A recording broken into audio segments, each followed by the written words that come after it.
کار سازی کوئی بڑی راکٹ سائنس نہیں ہے۔ حقیقت میں کار مینوفیکچرنگ مختلف ایکٹیویٹیز کو ایک ترتیب میں یکجا کرنے کا ایک پروسیس ہے جس کے نتیجے کارز مینوفیکچر کی جاتی ہیں۔ جب ہم بات کرتے ہیں کسی بھی پروجیکٹ کی تکمیل کی تو سوال پیدا ہوتا ہے کہ یہ پروجیکٹ وقت کتنا لے گا۔ تو اس کے لیے car manufacturing companies flow charts کا استعمال کرتی ہیں۔ فلو چارٹ تمام ورکرز کو ان کی ذمہ داریوں سے آگاہ کرتا ہے اور تمام ورکرز کے مائنڈز میں کلیئرٹی ہوتی ہے کہ دراصل وہ کرنے کیا جا رہے ہیں۔ کار بنانے کا عمل ڈیزائنرز، ورکرز، مکینکس، الیکٹریشنز اور پروجیکٹ ایکسپرٹس کی مشترکہ کوششوں کا نتیجہ ہے۔ کار بنانے کا یہ عمل کار کے ڈیزائن بنانے سے لے کر ڈیزائن اپروول کے بعد ہی سٹارٹ ہوتا ہے۔ جیسے ہی ڈیزائنرز کا پینل انتظامیہ کے ساتھ مل کر ڈیزائن اپروو کرتا ہے، اس کے ساتھ ہی کار ڈیولپنگ کا عمل شروع ہو جاتا ہے اور ڈیزائنرز کی ایک ٹیم ایک کنسیپچول ماڈل تیار کرنا شروع کر دیتی ہے۔ یہ تصوراتی ماڈل ہی بننے والی کار کے ایک تصویری جھلک ثابت ہوگا۔ اب انتظامیہ اس تصوراتی ماڈل کا پھر سے جائزہ لے گی اور اس میں جہاں بھی بہتری کی گنجائش ہے اس کا فیصلہ کرے گی۔ اس کے بعد مرحلہ آتا ہے پروٹوٹائپ بنانے کا۔ پروٹوٹائپ یا بلو پرنٹ کا عمل اس بات کی اجازت دیتا ہے کہ بننے والی کار کے ہر حصے کے ڈیزائن کی پرفارمنس کو جانچا جا سکے اور فائنل پروڈکٹ بننے سے پہلے اگر کوئی تبدیلی درکار ہے تو اس کو عمل میں لایا جا سکے۔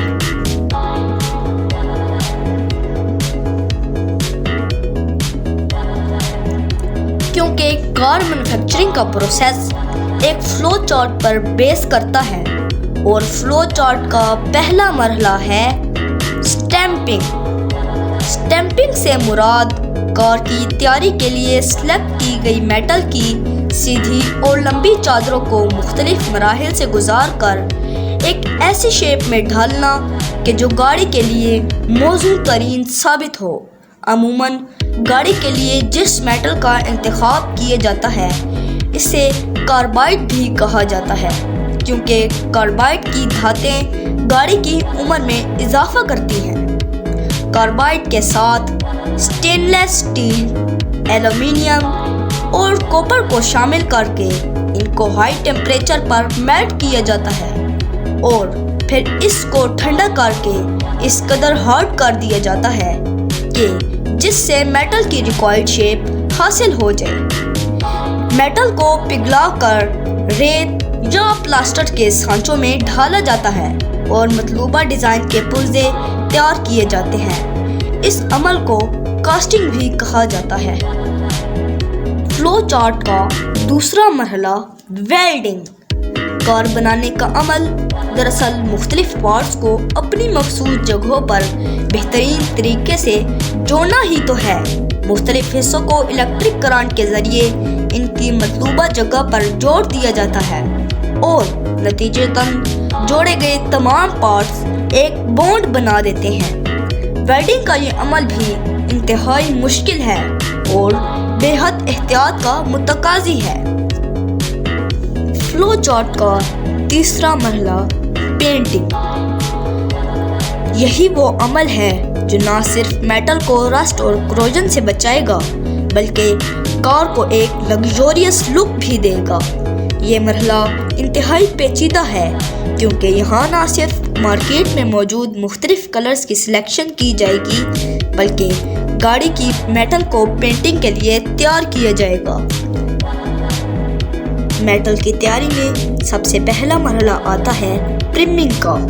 یہاں کار کی میٹل کو پینٹ کرنے سے پہلے میٹل سرفیس پر ایک پرائمر کی تہ سپرے کی جاتی ہے۔ اس کے بعد اس پرائمر کو اوپیک پینٹ سے کور کر دیا جاتا ہے۔ اس کے لیے سپرے گن یا آٹوموٹیو رولر کا استعمال کیا جاتا ہے۔ پرائمنگ کے بعد باری آتی ہے بیس کوٹ کی۔ بیس کوٹ پرائمر کو مضبوط کرتا ہے۔ اس پورے عمل میں کبھی پرائمر اور کبھی بیس کوٹ کی لیئرز کو چیک کیا جاتا رہتا ہے اور بعض اوقات پرائمر اور بیس کوٹ کی ایک سے زیادہ لیئرز بھی دی جا سکتی ہیں۔ جب یہ تمام مراحل مکمل ہوتے ہیں تو اب باری ہے کلر اسکیم کی جو آپ نے گاڑی کے لیے منتخب کی۔ کلر اسکیم میں مختلف چوائسز جیسے کہ metallic, semi gloss, matte finish اور کسٹم کلرز موجود ہیں۔ اسمبلی کار مینوفیکچرنگ میں یہ فلو چارٹ کا آخری مرحلہ ہے۔ اس میں کمپوننٹ ٹیسٹنگ، انسٹالیشن اور پریسنگ ٹیسٹ شامل ہیں، اور اس کام کے لیے کمپنیز زیادہ تر ٹیکنیکل مشینری کا استعمال کرتی ہے۔ اس عمل کو مزید 2 حصوں میں تقسیم کیا جا سکتا ہے: پری اسمبلی اور فائنل اسمبلی۔ پری اسمبلی اس میں مختلف حصوں کو سپلائر سے اکٹھا کیا جاتا ہے اور گاڑی میں فکس کر دیا جاتا ہے۔ فائنل اسمبلی اسمبلی میں فکس کیے گئے حصوں کو فائنل لک دی جاتی ہے اور ساتھ ساتھ کچھ مزید حصے جیسے لائٹس، ٹائرز اور انجن کمپوننٹس کو جوڑ دیا جاتا ہے۔ گاڑی بنانے کا عمل مکمل ہوا، ہر حصہ اپنی جگہ فکسڈ ہے، گاڑی تیار ہے۔ اب باری ہے گاڑی کے کوالٹی ٹیسٹ کی۔ کوالٹی ٹیسٹ کے دوران تیار کی گئی گاڑی کو ہائی ٹیمپریچر اور کولڈ میں داخل کر کے گاڑی کے مختلف پرزوں کی کارکردگی چیک کی جاتی ہے کہ آیا گاڑی آل ویدر سسٹین کرتی ہے یا نہیں۔ حتیٰ کہ کوالٹی ٹیسٹ کے دوران کار کی اندرونی کیبن کو اسموک سے بھر دیا جاتا ہے اور دیکھا جاتا ہے کہ گاڑی کی اندرونی سیلنگ کس قدر قابل اعتماد ہے۔ اس کے علاوہ رین ٹیسٹ، کریش ٹیسٹ اور دیگر کئی طرح کے ٹیسٹ پاس کرنے کے بعد گاڑی مارکیٹ میں لانچ کر دی جاتی ہے۔